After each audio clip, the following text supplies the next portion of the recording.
My name is Roger Nelson. I'm 57 years old. I live in Spokane, Washington, and I moved here 21 years ago.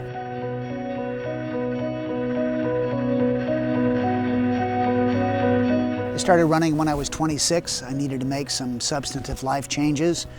Got out of control with some aspects of my life, and so I took those out of there, and I needed to replace it with something, and the something I replaced it with was running.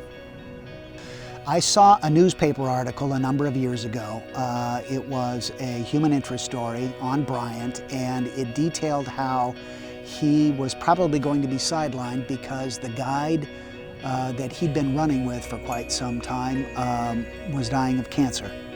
And I've quite openly, I've been a taker most of my life, and I thought, you know, it's probably about time that maybe you give something back to the running community.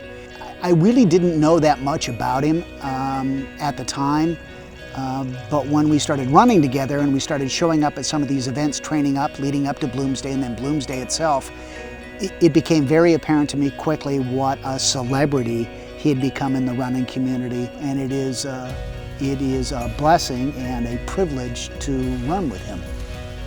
Running is still an active part of my life. I've been in media for the better part of 41 years, and it's not necessarily a stress-free environment, so I'm not necessarily a morning person. I'm a little creaky in the morning, so what I like to do is run at lunch, and it kind of gets rid of the stress of the morning and helps me work through some problems and anticipate some of the things that are coming up in the afternoon. But I've done 33 marathons since I was 26, 3 of them Bostons, and it's getting harder and harder to get in. It's one thing to qualify for Boston, but if you're not in the fastest of your age group, you don't necessarily make the cut. So the past 2 times I've qualified, I missed out within 3-4 minutes, so my immediate goal is, and the clock is ticking, I'd like to get back and run Boston when I'm 60. There was one time in 1986 that I was covering the Seattle Marathon, and I decided in 1985 that I was going to quit smoking. And I set as a goal that if I quit smoking for 1 year, I would run a marathon, and I would run the Seattle Marathon.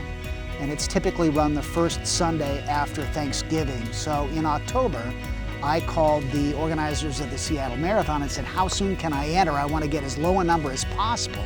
And they said, well, we're not having one this year. What do you mean you can't? I planned for this. This is why I quit smoking. And they said that we can't find any sponsors, so there won't be a 20th Seattle Marathon. So I ran a vignette on Como Radio and submitted it to the Associated Press, and it ran throughout the Northwest. And within a week, they had at least 5 major sponsors. I called them back, they gave me the good news, I did an update on the air, and I said, so can I get my entry in now?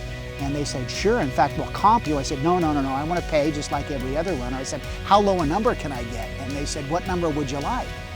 And I said, take the lowest I can get. So they gave me the number 1 in that marathon. And it sounded great at the start line, but unfortunately, everybody thought I was elite.